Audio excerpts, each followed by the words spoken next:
Good morning friends, the Chaitanya academy में आपका स्वागत है।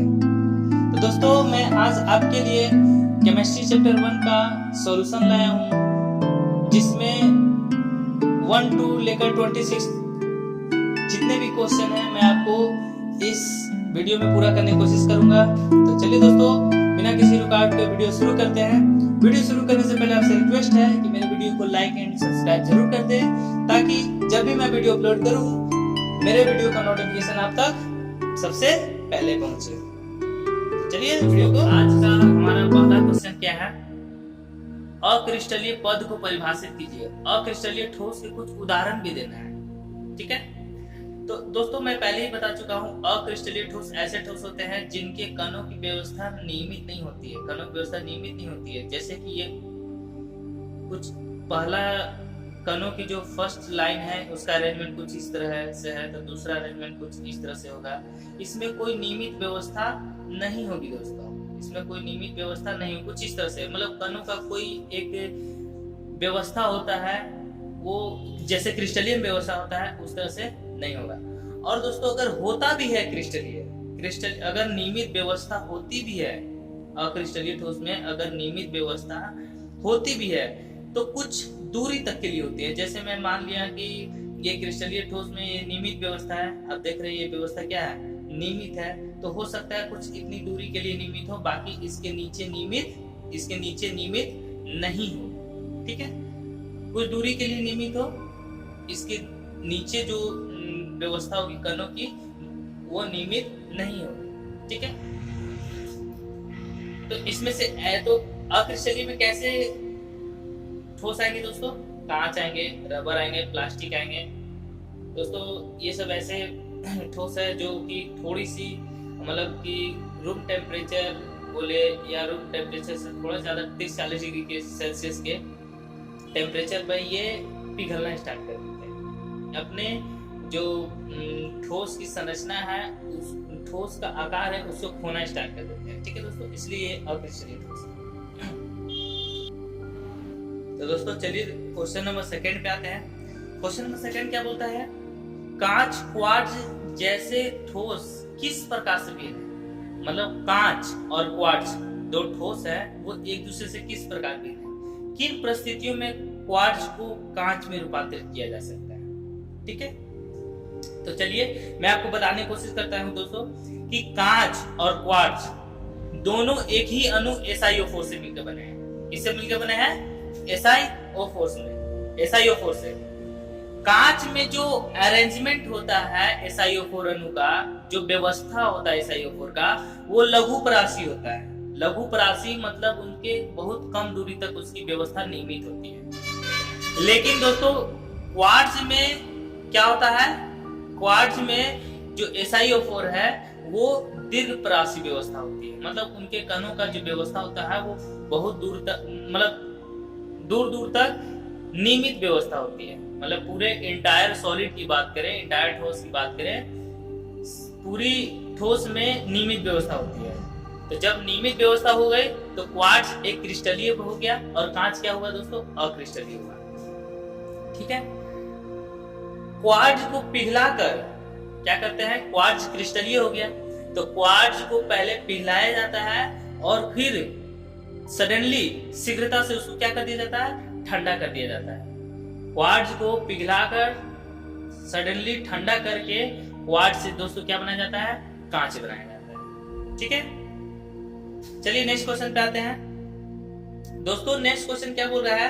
निम्नलिखित ठोसों का वर्गीकरण आयनिक, धात्विक, आणविक, सहसंयोजक तथा अक्रिस्टलीय में अलग करना है, ठीक है? मतलब कि ये जो थर्ड क्वेश्चन में ये जो जितने भी दिए हुए हैं, इनमें आपको सबको बताना है कौन आणविक है, कौन धात्विक है। तो चलिए 1 by 1 डिस्कस करते हैं। तो दोस्तों, पहला क्वेश्चन है मेरा टेट्राफॉस्फोरस डेकाऑक्साइड। दोस्तों, टेट्राफॉस्फोरस डेकाऑक्साइड का फॉर्मूला देते हैं, टेट्राफॉस्फोरस यानी P4 और डेकाऑक्साइड यानी O10। तो दोस्तों, ये एक अणु जैसा दिख रहा है। कैसा दिख रहा है? P4O10 एक अणु है, ठीक है? एक अणु है, और जिन ठोस का निर्माण अणुओं से होता है, ऐसे ठोस को आणविक ठोस कहते हैं, ठीक है? तो चलिए नेक्स्ट आते हैं अमोनियम फॉस्फेट। क्या है? Ammonium phosphate.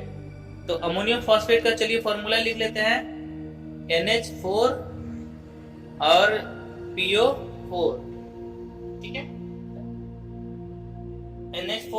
NH4 का तो PO4 में तो जो ये आपका आयंस होते हैं वो -3 होता है, NH4 में 1 होता है, तो यहाँ पर आपका 3 बैठ जाएगा। तो चलिए ये अमोनियम फॉस्फेट का फॉर्मूला हुआ। देखिए दोस्तों ये आयन से मिले हैं, ये आयन से मिले हैं। कौन कौन से आयन दोस्तों? NH4 plus and PO4 3 minus, ये दोनों आयन से मिले। ये धन आयन है, ये धन आयन है और ये ऋण आयन है, तो दोनों आयनों से मिलकर बने हैं, इसलिए ये आयनिक ठोस है दोस्तों। क्या है? आयनिक ठोस है।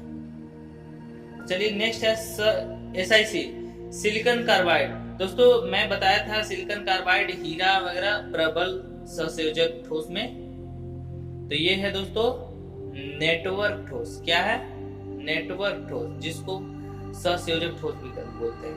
I2 ये भी आणविक ठोस है, क्योंकि I2 क्या है? अणु है, तो अणु से बना आणविक ठोस। ठीक है, आणविक ठोस। चलिए नेक्स्ट क्वेश्चन पे आते हैं दोस्तों। P4 भी टेट्राफॉस्फोरस, ये भी एक अणु है, तो ये भी आणविक ठोस ही हुआ, क्योंकि अणु है तो अणु से ठोस का निर्माण हुआ है, आणविक ठोस। दोस्तों प्लास्टिक क्या है? अक्रिस्टलीय ठोस है। अभी हम लोग क्वेश्चन नंबर फर्स्ट में देखें, अक्रिस्टलीय ठोस। ग्रेफाइट दोस्तों, ग्रेफाइट क्या है? नेटवर्क ठोस है। मैं बता चुका हूँ नेटवर्क ठोस क्यों है, क्योंकि इनके जो संरचना होती है एक नेटवर्क जैसा होता है। हीरा की बात कर लें, ग्रेफाइट की बात कर लें, इसकी संरचना नेटवर्क जैसी होती है।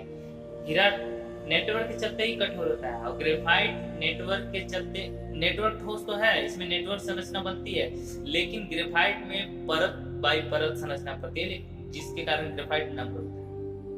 पीतल दोस्तों नाम से ही पता चलता है धातुओं से बना है, धात्विक ठोस।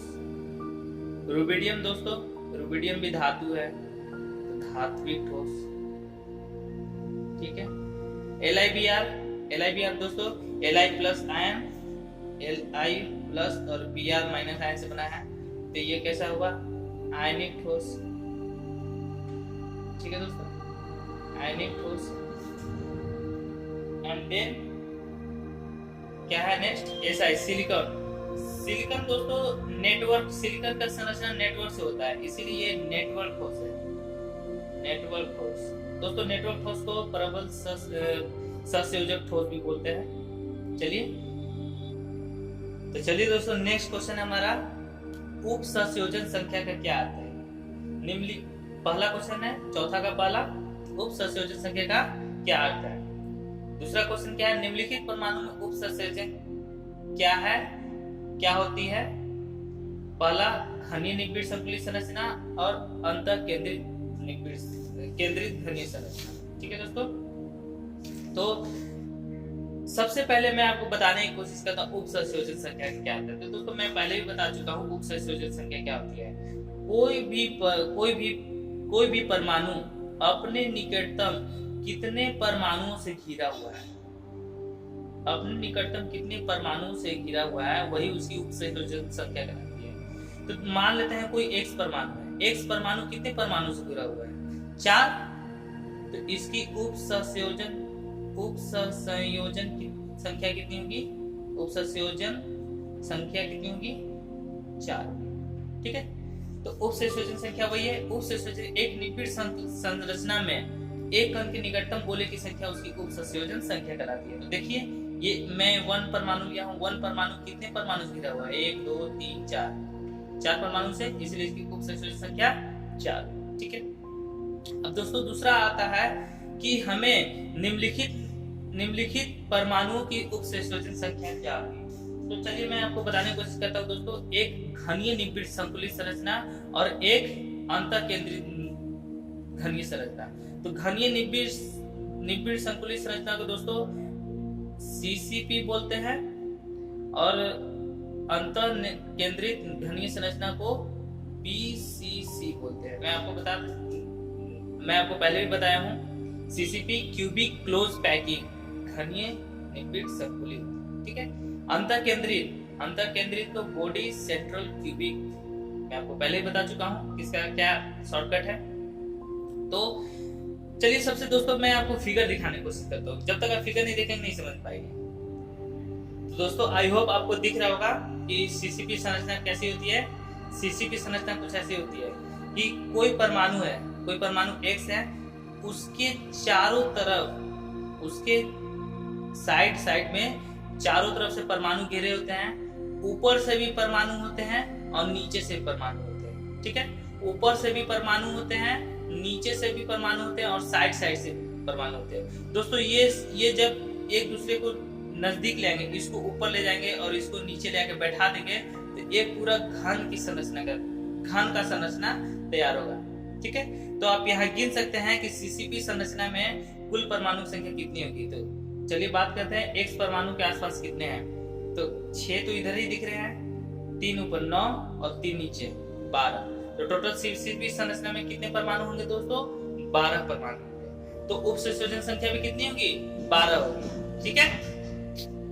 तो दोस्तों सीसीपी की संरचना मैं अभी दिखाया हूं। तो सीसीपी की संरचना में कितने परमाणु थे? 12 परमाणु। प्रत्येक परमाणु 12 परमाणु जुड़ा होता है। ठीक है। उप संयोजन संख्या कितनी हुई? 12 हुई। तो बात करते हैं क्वेश्चन नंबर 2, अंतर केंद्रित घनीय संरचना। ठीक है दोस्तों। तो अंतर केंद्रित घनीय संरचना का मैं फिगर दिखाने की कोशिश करता हूं। तो आप देख सकते हैं दोस्तों, ये अंतर केंद्रित का संरचना है, ये अंतर केंद्रित एक कोशिका संरचना है। तो आप बीच में देख रहे हैं दोस्तों, ये बीच वाला जो बड़ा सा एक गोला दिख रहा है वो एक परमाणु है। ठीक है। तो वो परमाणु कितने परमाणु से घिरा हुआ है? देखिए 1 2 3 4 5 6 7 और इसके पीछे वाला 8 कोने वाले जो परमाणु है। आप यहाँ पर इसको देखिए कि एक परमाणु, बीच वाला जो परमाणु है ये कितने परमाणु से जुड़ा हुआ है? अपने कोने वाले परमाणुओं से। आप इस फिगर में देख सकते हैं, इस फिगर को थोड़ा बड़ा करके दिखाया गया इसमें। तो एक परमाणु कितने परमाणु जुड़ा हुआ है? अपने आसपास 8 परमाणुओं से जुड़ा हुआ है। तो टोटल कुल संख्या कितनी होगी दोस्तों? कुल परमाणुओं की संख्या कितनी हो गई? 8। मतलब 8 परमाणु से संख्या जुड़ा हुआ है। तो कुल परमाणु संख्या 8, तो उप संयोजन संख्या भी 8 ही होगी। ठीक है। आप देख सकते हैं 8 होगी। एक अंतर केंद्रित घनीय संरचना में कितनी होगी? 8 होगी। 8 होके 8 किस कहां से आएंगे? कोने से आएंगे। ठीक है। आई होप आपको समझ में आ रहा होगा। तो चलिए आते हैं नेक्स्ट क्वेश्चन पे। आपको किसी अज्ञात धातु का घनत्व एवं एक कोशिका की बीमाएं ज्ञात है, तो क्या आप उसके परमाणु द्रव्यमान की गणना कर सकते हैं? स्पष्ट कीजिए। तो दोस्तों घनत्व का जो हम फॉर्मूला जानते हैं, उस फॉर्मूले को क्रॉस मल्टीप्लिकेशन के जरिए फॉर्मूला जनरेट कर सकते हैं। इजी है। जहां पर मैं बताऊं डी घनत्व है, AQ एक कोशिका का आयतन है, Na अवोगाद्रो संख्या है, Z उसका परमाणु की संख्या है। तो इसमें कोई है नहीं, कुछ है नहीं। नेक्स्ट आता है क्वेश्चन नंबर 6। किसी क्रिस्टल की स्थिरता उसके गलनांक के परिमाण द्वारा प्रकट होती है। टिप्पणी करना है मतलब जिस क्रिस्टल की गलनांक ज्यादा होगी उस क्रिस्टल की स्थिरता क्या होगी, इस बात पर हमें टिप्पणी करना है। किसी आंकड़ा के पुस्तक से जल, ethyl alcohol, diethyl ether, methane का गलनांक एकत्र करें। इन अणुओं के बीच अंतर आकर्षण के बारे में आप क्या कहेंगे? दोस्तों इसमें यह बता रहा है, मतलब कोई बुक से जल का, एथिल अल्कोहल का, डाइएथिल एथिल का एंड मेथेन का हमें गलनांक खोजकर लिखना है और उनके बीच कौन सा आकर्षण बल लग रहा है इसके बारे में भी हमें बताना है। तो चलिए दोस्तों मैं आपको बताने की कोशिश करता हूँ। दोस्तों कोई भी ठोस का जो कण है, कोई भी ठोस का जो कण है वो स्थिर है, तो मतलब वो प्रबल ठोस है, मतलब कि उसमें ठोस की गुण कठोरता ज्यादा है। ठीक है। ठोस की कठोरता ज्यादा है। दोस्तों किसी भी क्रिस्टल की हम बात करें, किसी भी क्रिस्टल की बात करें, आप जितना भी कठोर ठोस देखेंगे उसका गलनांक ज्यादा ही होगा। क्यों दोस्तों? ठोस जितना ही कठोर होगा उनके कणों के बीच आकर्षण बल उतना ही अधिक होगा। ठीक है। ठोस जितना कठोर होगा उसके कणों के बीच आकर्षण बल उतना ही अधिक होगा, और जितना कणों के बीच आकर्षण बल अधिक होगा उतना ही उसके कण भी स्थिर होंगे, क्योंकि उनके कणों के बीच आकर्षण बल अधिक है। तो आकर्षण बल के कारण उसके जो कण है इधर उधर हिल नहीं पाएंगे, इधर उधर जा नहीं पाएंगे। अब जब जा नहीं पाएंगे तो वो स्थिर ही होगा। अब स्थिर होने के कारण उनके कणों के बीच आकर्षण बल को तोड़ना बहुत ही मुश्किल होगा। अब बल को तोड़ने के लिए हमें ज्यादा ऊर्जा चाहिए। अब ज्यादा ऊर्जा चाहिए तो उसका तापमान भी क्या होगा, ज्यादा होगा। ठीक है, जब तापमान ज्यादा होगा तो उसका गलनांक भी ज्यादा होगा। ठीक है, आई होप पूरा बात समझ में आई होगी। तो क्या देखें हम लोग कि किसी क्रिस्टल की स्थिरता उसके गलनांक के द्वारा प्रकट होती है। टिप्पणी करना है जो मैं बता चुका हूं कि जो कोई भी ठोस जितना स्थिर होगा मतलब उसके कणों के बीच आकर्षण बल उतना ही अधिक है। अब कणों के बीच आकर्षण बल उतना ही अधिक है तो उसके कणों के आकर्षण बल को तोड़ने के लिए ज्यादा ऊर्जा चाहिए। अब जिसके कणों के बीच आकर्षण बल को ज्यादा तोड़ने के लिए ज्यादा ऊर्जा चाहिए होता है उसका गलनांक भी अधिक होता है। ठीक है, आप यहां से लिख लीजिएगा, मैं जो बताया वही बात इसमें है। ठीक है, तो इसका नेक्स्ट आते हैं कि हम एक बुक के थ्रू इसके गलनांक को लिख दिया हूं। आप देख सकते हैं कि जल का गलनांक कितना होता है 273, एथिल अल्कोहल का कितना होता है 155, और डाई एथिल ईथर का कितना होता है 156, एंड मेथेन का कितना होता है 90। तो दोस्तों जब मैं ठोस पढ़ा रहा था, आयनिक ठोस, धात्विक ठोस, फर्स्ट चैप्टर में जो टॉपिक पढ़ा रहा था उस समय आपको बताया होगा आणविक ठोस में हाइड्रोजन बंध के बारे में। आप मेरे वीडियो को वहां जाकर देख सकते हैं आणविक ठोस के बारे में। दोस्तों आणविक ठोस में हाइड्रोजन बंध एक टॉपिक था। तो हाइड्रोजन बंध क्या होता है आप जाकर देख लीजिएगा। तो यहां देखिए जल का कितना है 273, सब मैंने गलनांक लिख दिया है। जल तथा एथिल अल्कोहल में कौन सा बंध होता है, हाइड्रोजन बंध होता है। कौन सा बंध होता है दोस्तों, हाइड्रोजन बंध होता है। और हाइड्रोजन बंध का परिमाण जल में एथिल अल्कोहल से क्या होता है दोस्तों, अधिक होता है। इसीलिए जल का गलनांक C2H5 से अधिक होता है। ठीक है, जल का गलनांक, अब देख रहे हैं जल का गलनांक 273 है और एथिल अल्कोहल का कितना 155 है। तो जल का गलनांक क्या है, अधिक है। जल का गलनांक क्या है 273 यानी अधिक है। तो इसलिए बोला हाइड्रोजन बंध का परिमाण जल में एथिल अल्कोहल से अधिक होता है। हाइड्रोजन बंध जो होता है, हाइड्रोजन बंध की जो मजबूती होती है जल में ज्यादा होती है, इसीलिए जल का गलनांक अधिक होता है। मैं आपको फिगर में दिखाने की कोशिश करता हूं कि क्यों ज्यादा होती है। तो दोस्तों आप जल की संरचना से भली भांति वाकिफ होंगे कि ये O है, ये H है, ये H है। ठीक है, और एथिल अल्कोहल क्या है दोस्तों, C2H5OH। तो दोस्तों यहाँ पर कितने हाइड्रोजन है, 2 हाइड्रोजन है। अब 2 हाइड्रोजन 2 ऑक्सीजन के संपर्क में आ सकते हैं कि नहीं। 2 हाइड्रोजन 2 ऑक्सीजन के संपर्क में आ सकते हैं। अब इसमें कितने बंध हो गए, एक बंध और ये एक बंध, यानी 2 हाइड्रोजन बंध। लेकिन यहाँ पर एक ही हाइड्रोजन फ्री है, तो ये सिर्फ एक ही ऑक्सीजन के संपर्क में आ सकता है, एक ही ऑक्सीजन के संपर्क में आ सकता है। तो ये कौन सा बंध हुआ, H बंध।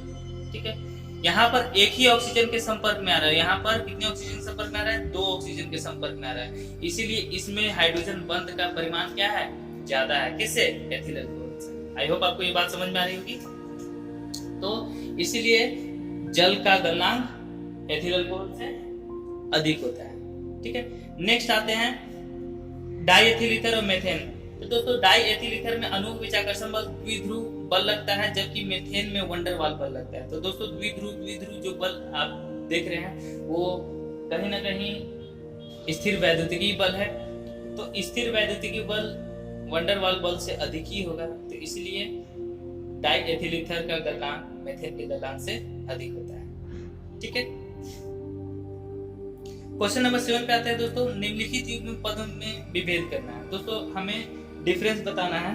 षटकोणीय निबिड़ संकुलन एवं घनीय निबिड़ संकुलन, क्रिस्टल जालक एवं एकक कोशिका, चतुष्फलीय रिक्तिका एवं अष्टकफलीय रिक्तिका।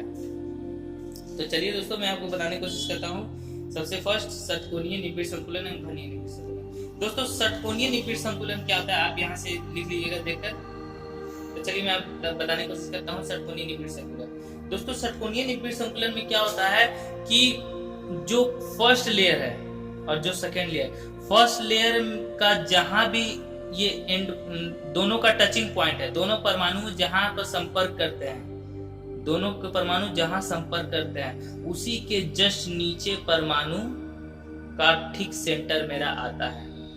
ठीक है, इस तरह से कुछ अरेंजमेंट होता है षटकोणीय में। तो मान लेते हैं पहला ए पैटर्न है, दूसरा बी पैटर्न है, देन तीसरा लेयर ए पैटर्न होगा। ठीक है, तो इस तरह से ए बी करके पैटर्न होता है षटकोणीय में। ठीक है, आई होप आपको समझ में आ रहा होगा।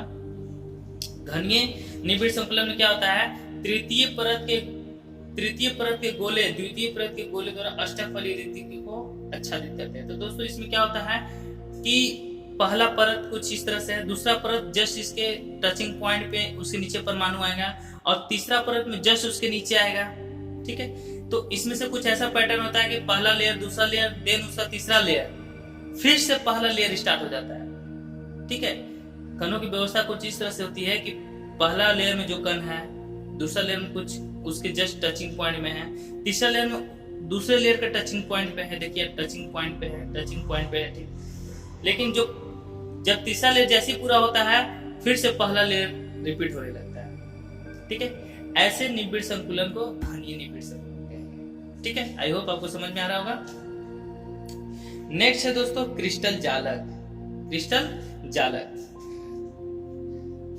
दोस्तों क्रिस्टल जालक और एकक कोशिका के बारे में मैं बता रहा हूँ। ठीक है, तो सबसे पहले बात करते हैं क्रिस्टल जालक। ठोस के अवयवी कणों द्वारा सीधी रेखा में मिलाने वाली जो त्रिविमीय संरचना तैयार होती है उसे क्रिस्टल जालक कहते हैं। और एकक कोशिका क्या है, क्रिस्टल जालक का वो लघुत्तम भाग जिसके द्वारा विभिन्न दिशाओं में पुनर्वृत्त किया जाता है उसे पूर्ण जालक की उत्पत्ति होती है, एकक कोशिका कहलाती है। तो चलिए दोस्तों मैं आपको फिगर दिखाने की कोशिश करता हूँ। तो आप देख सकते हैं क्रिस्टल जालक का मैं पहले भी बता चुका हूँ कि क्रिस्टल जालक में जितने भी अवयवी कण हैं, अवयवी कणों को एक सीधी रेखा में मिलाने पर जितने भी अवयवी कण हैं, सभी अवयवी कणों को आप सीधी रेखा में मिलाइए। सीधी रेखा में मिलाने पर जो संरचना तैयार हुआ वो कहलाएगा क्रिस्टल जालक। ठीक है, अब क्रिस्टल जालक जैसे आप सभी को मिलाएंगे तो क्रिस्टल जालक में बहुत सारे घन बनेंगे, बहुत सारे घन की जैसी संरचना तैयार होगी। तो इसमें से एक छोटा सा घन क्या कहलाएगी दोस्तों, एकक कोशिका कहलाएगी। एकक कोशिका क्या है, इस पूरे क्रिस्टल जालक में बहुत सारे घन हैं और बहुत सारे घनों का निर्माण एक ही जैसे घनों से हुआ है, एक ही प्रकार के घनों से जिसका सभी लंबाई, चौड़ाई, ऊंचाई सभी बराबर है। ठीक है, तो ऐसे घन को एकक कोशिका बोलेंगे जिसके थ्रू आप लेफ्ट साइड, राइट साइड, दाएं बाएं, ऊपर नीचे आप बढ़ाइए तो पूरा क्रिस्टल जालक निर्माण हो जाएगा। ठीक है, ऐसा घन जिसको आप दाएं बाएं, ऊपर नीचे चारों तरफ बढ़ाते जाइए तो एक क्रिस्टल जालक का निर्माण तैयार हो जाएगा। तो ऐसे घन को क्या बोलेंगे, क्रिस्टल एकक कोशिका कहेंगे। ठीक है, तो अब यहाँ से दोनों का डेफिनेशन लिख सकते हैं। और दोस्तों वो फिगर जरूर बना लीजिएगा, वो फिगर जो मैं अभी दिखाया हूँ वो फिगर जरूर बना लीजिएगा। तीसरा है दोस्तों चतुष्फलीय रिक्तिका और अष्टकफलीय रिक्तिका। तो चलिए दोस्तों देखते हैं कि चतुष्फलीय रिक्तिका क्या होती है। वह रिक्तिका जो 4 समान प्रकार के गोलों से बनती है। दोस्तों 4 गोलों को आप बनाइए, देखिए 1 गोला, 2 गोला, 3 गोला और इसके एक ऊपर गोला है। तो इसके बीच में जो आप ये रिक्तिका देख रहे हैं, मैं जो आपको शेडिंग कर रहा हूँ, ये रिक्तिका जो है वो क्या है, चतुष्फलीय रिक्तिका है। ठीक है, अष्टकफलीय रिक्तिका क्या है दोस्तों, अष्टकफलीय रिक्तिका में कितने गोलों से बनती है, 6 गोले से, जो एक कुछ 3 इस प्रकार से और 3 इसका इन्वर्टेड प्रकार के। जब एक दोनों को बैठाएंगे आप इस तरह से तो कुछ इस तरह से बनेगा। तो इसके पास जो रिक्तिका तैयार होगी वो अष्टकफलीय रिक्तिका तैयार होगी। ठीक है, मैं आपको फिगर दिखाने की कोशिश कर रहा हूँ। तो इस फिगर में आप देख रहे हैं दोस्तों कि कुछ इस तरह से दर्शाया हुआ है। इसमें देखिए दोस्तों 1 2 3 गोलों के जस्ट ऊपर गोला है, तो ये चतुष्फली है। टेट्रागोनल को दोस्तों चतुष्फली बोलते हैं। टेट्रागोनल उसके जस्ट नीचे देखिए दोस्तों ऑक्टागोनल। देखिए इसमें क्या है, 3 इन्वर्टेड और 3 ऊपर से। तो यहाँ पर देखिए एक स्टार जैसा संरचना तैयार हो रहा है, एक स्टार जैसा संरचना तैयार हो रहा है दोस्तों। तो ये क्या है, अष्टक फलीय रिक्तिका है दोस्तों। मैं पिछले वीडियो में मैं आपको बताया हूँ 8 मतलब गोलों से बनता है। तो दोस्तों इसमें एक ऊपर से बैठा भी दिया जाए और उसको क्लोज कर दिया जाए तो क्या फर्क पड़ता है, ठीक है। तो मेनली आप 6 को मानकर चलिए, 6 में ज्यादा समझ में आएगी, ठीक है। तो चलिए 6 मानकर चलिएगा, आप ज्यादा समझिएगा, 8 में आपको कंफ्यूजन हो जाएगी, ठीक है।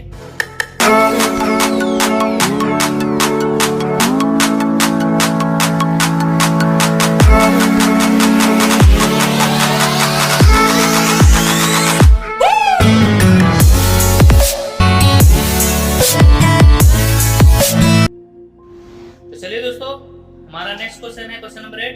निम्नलिखित जालकों में से प्रत्येक की एकल कोशिका कितने जालक बिंदु होंगे? फलक केंद्रित घनीय, फलक केंद्रित चतुष्कोणीय, फलक केंद्रित अंतःकेंद्रित। तो चलिए दोस्तों मैं आपको दिखाने की कोशिश करता हूँ। दोस्तों मैं आपको पहले बता दे रहा हूँ कि फलक केंद्रित घनीय और फलक केंद्रित चतुष्कोणीय दोनों एक ही प्रकार की संरचना है। तो दोस्तों दोनों में सेम टू सेम बता दीजिएगा, ठीक है। तो मैं आपको पहला बताने की कोशिश करता हूँ, पहले के जैसे आप दूसरा सेम टू सेम उतार लीजिएगा, ठीक है। तो चलिए फर्स्ट को देखते हैं कि फलक केंद्रित घनीय में कितने जालक बिंदु होते हैं। तब देख रहे होंगे दोस्तों, फलक केंद्रित घनीय को एफसीसी से डिनोट करते हैं, आप जान रहे होंगे। एफसीसी में मैं आपको यहाँ फलक केंद्रित है, नाम से पता चलता है कि कोने के साथ साथ और कहाँ होंगे, फलक प्रवीण। तो फलक कितने होते हैं, घन के 6 होते हैं, ठीक है। ध्यान दीजिएगा, फलक कितने होते हैं, 6 होते हैं। और फलक में परमाणु कितने भाग में उपस्थित होते हैं, आधा भाग उपस्थित होता है, ठीक है। तो एफसीसी में 8 परमाणु कोने से आएंगे और घन के फलकों पर उपस्थित रहेंगे। तो कोने से जो परमाणु का योगदान होगा वो कितना आता है, कोने पे 1/8 होता है, आप जानते हैं। और 8 कोने होते हैं, तो एक परमाणु आपके कोने से आ गए। एंड फलक से कितने आ गए, फलक से योगदान होता है 1/2। और कितने फलक होते हैं, 6 फलक होते हैं, तो टोटल 3। तो एफसीसी में कुल परमाणु की संख्या कितनी होगी दोस्तों, 4 हो गई। कितनी हो गई, 4 हो गई, ठीक है। आई होप आपको समझ में आ रहा होगा। तो सेम टू सेम आपको बता रहे हैं, आपका फलक केंद्रित चतुष्कोणीय होगा, आपको उतार लीजिएगा। अब अंतःकेंद्रित घनीय में कितने जालक बिंदु होते हैं? तो चलिए देखते हैं इसका भी। तो ये है दोस्तों अंतःकेंद्रित कोशिका घनीय का। तो अंतःकेंद्रित में होता क्या है, मैं आपको बताने की कोशिश करता हूँ कि अंतःकेंद्रित में तो कोने पे होंगे ही होंगे, कॉर्नर पर होंगे ही होंगे। मैं आपको दिखाने की कोशिश कर रहा हूँ, ये तो कॉर्नर पर तो होंगे ही होंगे, कॉर्नर पर होंगे। एक कहाँ होगा, बीच में होगा, एक कहाँ होगा, बीच में होगा। तो अंतःकेंद्रित में कोने पर कितने होंगे, 1/8 × 8। तो कोने से जो योगदान आएगा वो कितना होगा दोस्तों, आई होप आपको वीडियो क्लियर दिख रहा होगा। 1 मिनट, ठीक है। तो अंतःकेंद्रित में कोने पर भी परमाणु होते हैं और ठीक एक बीच में होता है, ठीक है। आप समझ रहे होंगे, बहुत सारे मैं बता चुका हूँ, अंतःकेंद्रित कितना बार आ चुका है। तो कोने के चलते जो परमाणु आएंगे 1/8 × 8 1, और केंद्र में कितने होते हैं, 1। तो बीसीसी में कुल परमाणु की संख्या कितनी होगी, 1 + 1 2। अंतःकेंद्रित में कितने होते हैं, 2। इसको लिख लीजिएगा। तो चलिए दोस्तों क्वेश्चन नंबर 9 पे आते हैं। क्या बोला क्वेश्चन नंबर 9, धात्विक एवं आयनिक क्रिस्टलों में समानता एवं विभेद का आधार क्या है? मतलब कि अगर आप धात्विक और आयनिक क्रिस्टलों में समानता बताना चाहते हैं, चाहे विभेद बताना चाहते हैं, तो उसके आधार क्या हो सकते हैं, ठीक है। दूसरा क्वेश्चन क्या है, आयनिक ठोस कठोर एवं भंगुर ही क्यों होते हैं? जितने भी आयनिक ठोस होते हैं वो कठोर होते हैं तथा भंगुर होते हैं, क्या रीजन है? तो चलिए इसके पहले क्वेश्चन पे आते हैं। धात्विक एवं आयनिक क्रिस्टल में समानताएं कैसे हो सकती है? तो आयनिक एवं धात्विक से दोनों स्थिर वैद्युत आकर्षण बल से बंधे रहते हैं। आयनिक क्रिस्टलों में यह बल विपरीत आवेशित आयनों के बीच होता है, जबकि धातु में यह बल संयोजी इलेक्ट्रॉन और कर्नलों के बीच होता है। कर्नलों यहाँ पर क्या है दोस्तों, मैं बताने की कोशिश करता हूँ। तो हमने क्या देखा समानता में कि आयनिक ठोस एवं धात्विक ठोस दोनों के बीच जो बल लगता है, अणुओं के बीच या परमाणुओं के बीच जो बल लगता है, वो कौन सा होता है? वैद्युत आकर्षण बल होता है। कौन सा बल होता है? वैद्युत आकर्षण, स्थिर वैद्युत आकर्षण बल। ओके, दोनों में स्थिर वैद्युत आकर्षण बल होता है। आयनिक क्रिस्टलों में जो बल लगता है वो है दोस्तों अपोजिट आयनों के बीच लगता है। जैसे कि मैं एक बात लिया हूँ Na और Cl के बीच, इनमें जो बल लग रहा है वो लग रहा है एक धन आयन और एक ऋण आयन के बीच, ऋण आयन के बीच, अपोजिट आयनों के बीच, विपरीत आवेशित आयनों के बीच लग रहा है। जबकि धातुओं में जो बल लग रहा है दोस्तों, मैं बताने की कोशिश कर रहा हूँ, ये किसके बीच लग रहा है? संयोजी इलेक्ट्रॉन और कर्नलों के बीच। तो चलिए देखते हैं संयोजी इलेक्ट्रॉन और कर्नल क्या है। तो दोस्तों ये फिगर में पहले ही धात्विक ठोस में बता चुका हूँ कि ये धात्विक ठोस में कुछ इस तरह से फिगर बनता है। तो दोस्तों ये जो बीच वाले देख रहे हैं, ये जो धन आयन है और इनके जो चारों तरफ घूम रहे हैं, वो क्या है? संयोजी इलेक्ट्रॉन है। क्या है दोस्तों? संयोजी इलेक्ट्रॉन है। तो इनमें जितने भी आप ये धन आयन दिख रहे हैं, इसको क्या बोलते हैं? कर्नल बोलते हैं। क्या बोलते हैं? कर्नल बोलते हैं। धन आयनों को क्या बोलते हैं? कर्नल। और इसमें जो आप देख रहे हैं छोटे छोटे जो डॉट्स दिख रहे हैं, वो है इलेक्ट्रॉन। तो इनमें धन आयन और इलेक्ट्रॉन, मतलब कि एक पॉजिटिव चार्ज जो कर्नल है और एक नेगेटिव चार्ज जो इलेक्ट्रॉन है, इन दोनों के बीच आकर्षण बल लगता है। तो ये भी तो एक पॉजिटिव और नेगेटिव के बीच में आकर्षण बल है, तो ये भी एक स्थिर वैद्युत बल ही होगा ना। तो आप समझ रहे होंगे कि दोनों में स्थिर वैद्युत आकर्षण बल क्यों होता है। इसमें जो बल होता है वो विपरीत आयनों के बीच होता है, इसमें कर्नल और संयोजी इलेक्ट्रॉन के बीच होता है, इसीलिए दोनों स्थिर वैद्युत आकर्षण बल से बंधे रहते हैं। ठीक है, दूसरा क्या है? आयनिक और धात्विक दोनों क्रिस्टलों बंध अदिशात्मक होता है। मतलब कोई जरूरी नहीं है दोस्तों कि आयनिक ठोस और धात्विक ठोस में सिर्फ इस डायरेक्शन में, चाहे वाई डायरेक्शन में, चाहे जेड डायरेक्शन में, कोई एक पर्टिकुलर डायरेक्शन में ही बल लगेगा, ऐसा कोई जरूरी नहीं है। ठीक है, नेक्स्ट है, ये तो हमने समानता बताया। ये हमने क्या बताया दोस्तों? समानता। अब आते हैं विभेद के बारे में। आयनिक क्रिस्टलों में आयन गमन के लिए स्वतंत्र नहीं होते हैं। हाँ दोस्तों, एक बात है कि आयनिक क्रिस्टल एक दूसरे को मजबूत स्थिर वैद्युत आकर्षण बल से बंधे होते हैं, तो उनके जो आयन होते हैं वो गमन नहीं करते हैं, अतः ठोस अवस्था में विद्युत का संचालन नहीं करते हैं। ठीक है, जब बंधे होते हैं तो आयन जब गमन ही नहीं कर पाएंगे तो विद्युत का संचालन नहीं हो पाता है। लेकिन ये गलित अवस्था में, जलीय अवस्था में, चाहे गलित अवस्था चाहे जलीय अवस्था में विद्युत का चालन करते हैं, क्योंकि इनके जैसी जलीय अवस्था या विद्युत अवस्था गलित अवस्था ले आते हैं तो इनके आयन फ्री हो जाते हैं। जब आयन फ्री हो जाते हैं तो विद्युत का चालन भी करने लगते हैं। जबकि जो धात्विक ठोस होते हैं दोस्तों, चाहे गलित अवस्था हो चाहे विद्युत अवस्था हो, दोनों में ये विद्युत का संचालन करते हैं, क्योंकि ठोस अवस्था में भी इनके इलेक्ट्रॉन क्या होते हैं? मूव कर सकते हैं, फ्री होते हैं। तो ठोस अवस्था में धात्विक ठोस के जो इलेक्ट्रॉन ठोस अवस्था में भी विद्युत का चालन कर सकते हैं। ठीक है,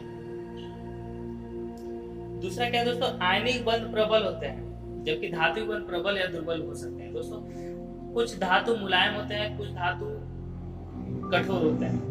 तो ये डिपेंड करता है कि उनमें कितने सहसंयोजी बल है, कितने सहसंयोजी इलेक्ट्रॉन है, डिपेंड करता है। उसके अनुसार ही उसका बल जो है वो निर्भर करता है। तो आयनिक बल हमेशा प्रबल होते हैं, जबकि धात्विक बंध प्रबल या दुर्बल हो सकते हैं। ठीक है, अब दूसरा क्वेश्चन था कि आयनिक ठोस कठोर एवं भंगुर क्यों होते हैं। तो दोस्तों, आयनिक ठोस कठोर होते हैं क्योंकि इनमें स्थित विपरीत आवेशित आयनों के बीच प्रबल स्थिर वैद्युत आकर्षण बल होते हैं। दोस्तों, आयनिक ठोस इसलिए कठोर होते हैं क्योंकि इनमें जो बल लगता है विपरीत आयनों के बीच लगता है, और यह बल स्थिर वैद्युत आकर्षण बल बहुत ही प्रबल, बहुत ही मजबूती से होता है। ठीक है, ये दोनों भंगुर इसलिए होते हैं क्योंकि आयनिक बंध अदिशात्मक होते हैं। अगर दिशात्मक होते तो ये हो सकता है भंगुर नहीं होते, लेकिन अदिशात्मक है तो ये भंगुर हो जाते हैं। दिशात्मक होते हैं तो आप इनको धातु की तरह पीटने पर इनको बढ़ाया जा सकता था, पीटने पर इसको पतला किया जा सकता था, तार खींच के इसे तार परिवर्तित किया जा सकता था, लेकिन अदिशात्मक की वजह से ये भंगुर होते हैं। ठीक है, नेक्स्ट आते हैं दोस्तों, निम्नलिखित के लिए धातु में क्रिस्टलों में संकुलित क्षमता की गणना कीजिए। दोस्तों इसमें संकुलित क्षमता की गणना करना है, मैं आपको फिर से दिखाने की कोशिश करता हूँ। हाँ, तो पहला क्या है संकुलित क्षमता, किसका निकालना है, सरल घनीय का, अंतर केंद्रित का, फलक केंद्रित घनीय का, तीनों का हमें संकुलन क्षमता निकालना है। तो चलिए दोस्तों मैं आपको बताने की कोशिश करता हूँ। हाँ तो दोस्तों ये है मेरा संकुलन क्षमता, मूल एकक कोशिका का संकुलन क्षमता जो आप देख रहे हैं। ठीक है, फिर है मूल एकक का कितना होता है 52.4%, कैसे आया मैं आपको सब बताता हूँ। अंतर केंद्रित एकक कोशिका का देख लीजिए किस तरह से है, इसका कितना संकुलन क्षमता है, यहाँ आप देख रहे हैं 64 बाय संकुलन क्षमता कितना है 68%, कितना है 68%। और फलक केंद्रित का मैं आपको दिखाने की कोशिश करता हूँ, फलक केंद्रित का मैं आपको दिखाने की कोशिश करता हूँ। फलक केंद्रित का देख सकते हैं, फलक केंद्रित का संकुलन क्षमता कितना आया, लास्ट में देख सकते हैं 74%। तो दोस्तों ये जो आपको अभी पीछे जो दिखाया वो सबके इन तीनों के संकुलन क्षमता थे, आप इनको नोट डाउन कर लीजिएगा। और बात रही समझने की दोस्तों, तो मेरे जो पिछले वीडियो हैं जो पैकिंग, जिनका थंबनेल क्या है पैकिंग एफिशिएंसी, अब कौन सा पार्ट है दोस्तों मुझे याद नहीं है, आप पैकिंग एफिशिएंसी वाला उसमें थंबनेल में मैं दे दिया हूँ पैकिंग एफिशिएंसी और क्लोज पैकिंग। दोस्तों इस वीडियो में मैं पूरा बताया हुआ हूँ, आप मेरे ये वीडियो का पार्ट देख लीजिएगा। इस वीडियो के पार्ट में मैं पूरा बताया हुआ हूँ कि किनका पैकिंग एफिशिएंसी किसका संकुलन क्षमता कितना होता है। मैं आपको अभी जस्ट पहले आपको दिखाया हूँ कि किसका कैसे होता है, आप नोट डाउन कर लीजिएगा। और आपको ज्यादा समझने की जरूरत है, अगर आपको नहीं समझ में आया कैसे आया तो आप मेरे इस वीडियो को देख लीजिएगा। ठीक है, मेरे थंबनेल में मेरे लाइब्रेरी में जाकर केमिस्ट्री 12 लाइब्रेरी में जाकर ये वीडियो को देख लीजिएगा। चलिए दोस्तों आते हैं नेक्स्ट क्वेश्चन पे। दोस्तों नेक्स्ट क्वेश्चन क्या बोलता है हमारा, चांदी का क्रिस्टलीकरण जो हो रहा है एफसीसी चालक में हो रहा है, किस चालक में हो रहा है एफसीसी चालक में, जिसमें यदि कोशिका के कोरों की लंबाई कितनी है 4.07 इंटू 10⁻⁸ तथा घनत्व तो कितना है, तो चांदी का परमाणु द्रव्यमान क्या होगा। तो दोस्तों मैं आपको जितने भी डेटा है आपको पहले लिख दे रहा हूँ कि जो ए होता है एकक कोशिका की लंबाई वो कितनी है 4.07 इंटू 10⁻⁸ सेंटीमीटर, दोस्तों कितना है सेंटीमीटर। ठीक है, और दोस्तों इसमें चेंज करने की जरूरत नहीं है क्योंकि जो मेरा घनत्व दिया है वो भी सेंटीमीटर क्यूब में दिया है, तो दोस्तों हमें चेंज करने की कोई जरूरत नहीं है। घनत्व कितना दिया दोस्तों 10.5 ग्राम प्रति सेंटीमीटर क्यूब। ठीक है दोस्तों, अब क्या है Na आपको पता होता है 6.022 इंटू 10⁻23। ठीक है, और जो Z है, Z क्या है दोस्तों, क्योंकि ये FCC में है, कितने में है FCC में है, तो Z बराबर कितने होंगे 4 होंगे, Z बराबर कितने होंगे 4 होंगे। FCC में जानते हैं 3 कॉर्नर, 3 आपको फलक से आते हैं और 1 कॉर्नर से आता है, तो टोटल कितने होते हैं 4 होते हैं। तो मोलर मास का जो फॉर्मूला होता है दोस्तों, अभी पिछले क्वेश्चन में आप एक्सरसाइज में मैं बताया हूँ D into AQ into NA divided by Z। चलिए दोस्तों पुट करते हैं, पुट करके आंसर लाते हैं।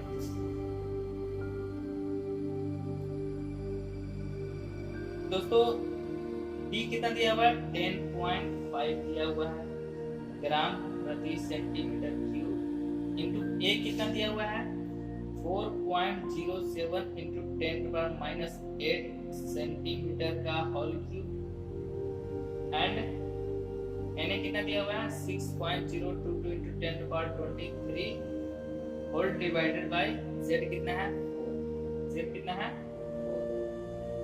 चलिए दोस्तों आप इसको सॉल्व कर लीजिएगा, मैं डायरेक्ट कैलकुलेटर से सॉल्व कर लिया हूँ। 1.107.09 ग्राम प्रति मोल आया है, ठीक है, आप सॉल्व कर लीजिएगा कैलकुलेटर से। चलिए नेक्स्ट क्वेश्चन पे आते हैं। नेक्स्ट क्वेश्चन क्या बोला दोस्तों, एक घनीय ठोस जिसमें दो तत्व P और Q से बना है, किससे बना है, P और Q से बना है, तो घन के कोनों पर Q परमाणु एवं अंतः केंद्र पर क्या है, P परमाणु स्थित है। इस यौगिक का सूत्र क्या हो सकता है दोस्तों, तो Q कहाँ उपस्थित है, Q की उपस्थिति कहाँ है दोस्तों, Q की उपस्थिति कहाँ पर है, आप देख सकते हैं Q घन के कोनों पर Q है, तो Q की उपस्थिति कहाँ है, कोनों पर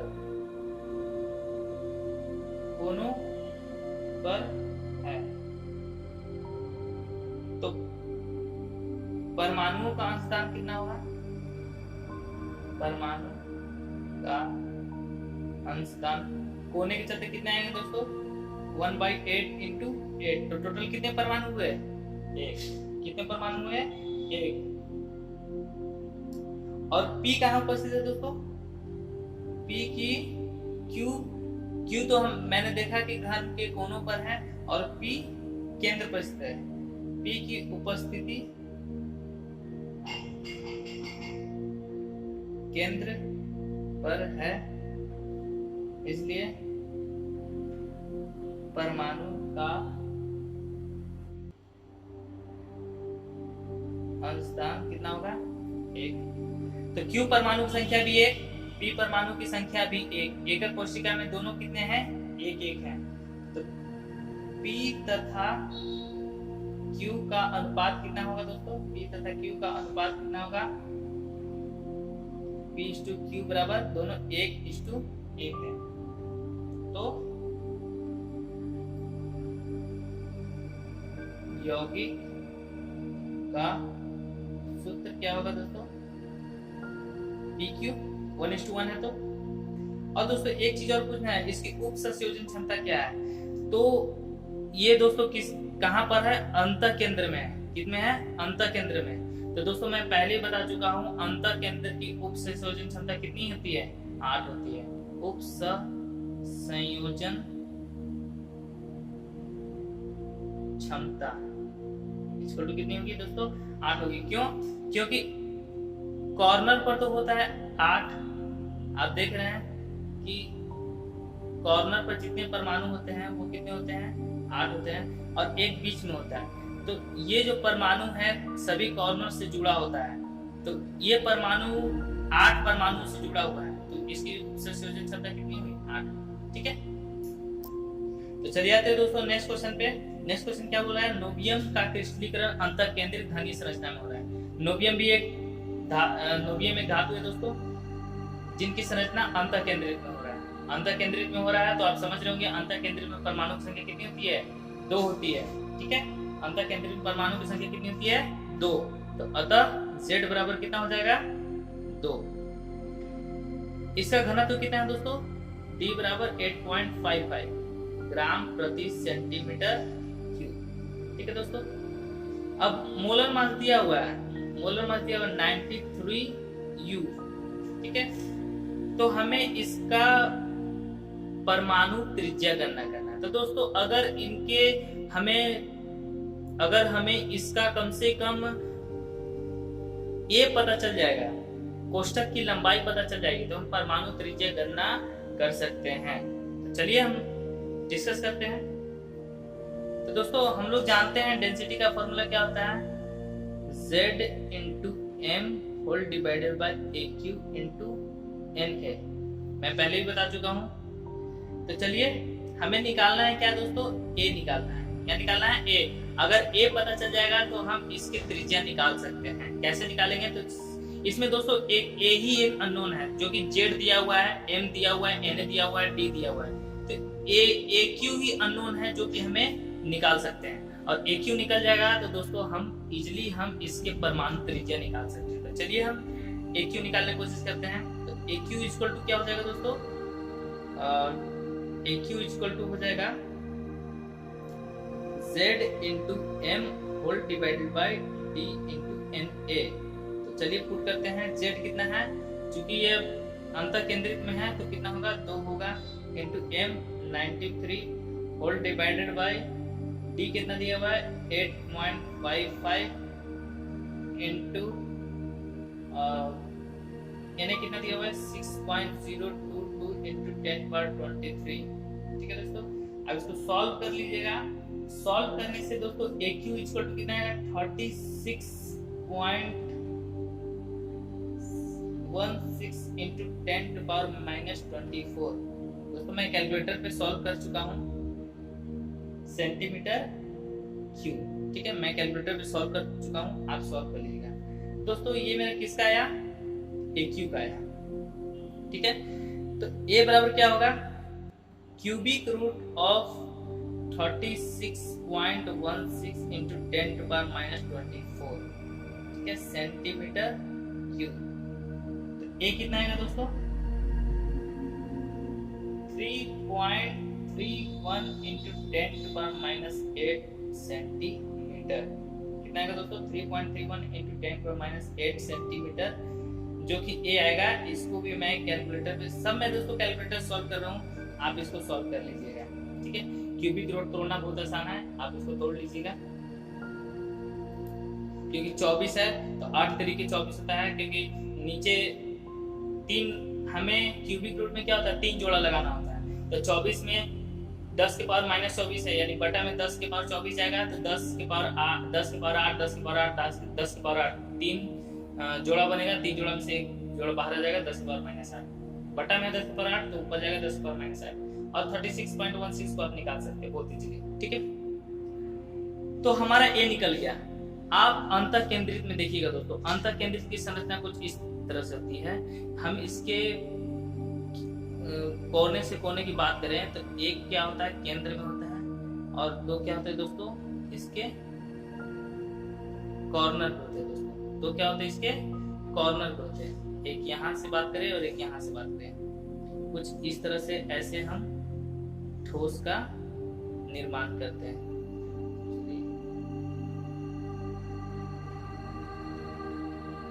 ठोस ऐसी कुछ बनता है दोस्तों, आप देख रहे होंगे कुछ इस तरह से ठोस ऐसे ऐसे बनता है। तो कॉर्नर पे देख रहे होंगे दोस्तों, तो इसकी आप बताइए इस ये कितना होगा 2r होगा, और ये कितना होगा दोस्तों ये r होगा, और ये भी कितना होगा r होगा। तो कितना होगा 2r 3r एंड 4r। कितना होगा दोस्तों 4r बराबर, ये दोस्तों एक केंद्र से मतलब कि घन के एक कोने से दूसरे कोने की ओर है, घन के एक कोने से दूसरे कोने की ओर है। तो दोस्तों कुछ इस तरह से होता है, मैं आपको फिगर में दिखाने की कोशिश कर रहा हूँ, आप देख लीजिएगा। एक दो, देखिएगा दोस्तों इस कोने से लेकर इस कोने से लेकर इस कोने के बीच में, मतलब पिछले वाले कोने को लेकर आगे वाले कोने के बीच में होता है। ये कुछ इस तरह से अरेंजमेंट होता है। ठीक है, तो चलिए आप जानते हैं कि घन का विकर्ण कितना होता है, सॉरी कोई वर्ग का विकर्ण क्या होता है।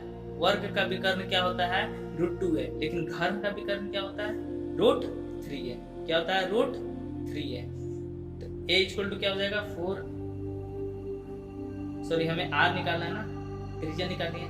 r इक्वल टू क्या हो जाएगा √3a/4, √3a/4। तो चलिए हम लोग रखते हैं √3 इंटू a कितना है 3.31 इंटू 10⁻⁸ होल डिवाइडेड बाई 4। इसको सॉल्व कर लीजिएगा दोस्तों, कितना आएगा 1.43 1.43 इंटू 10⁻⁸ सेंटीमीटर। ठीक है दोस्तों, अब इसको सॉल्व कर लीजिएगा। इसको आप चाहिए तो पिकोमीटर में भी लिख सकते हैं 1.43 पिकोमीटर, क्योंकि सेंटीमीटर में कितना आ जाएगा दोस्तों, 10⁻−10 है, 10⁻−8। एक मिनट दोस्तों, हाँ तो दोस्तों एक्चुअली 143, कितना दोस्तों 143 पिकोमीटर आप इसको लिख सकते हैं। कैसे 143? तो दोस्तों 10⁻−8 है, एक पिकोमीटर बराबर होता है 10⁻12 मीटर होता है। ठीक है, एक पिकोमीटर बराबर 10 के पावर कितना होता है -12।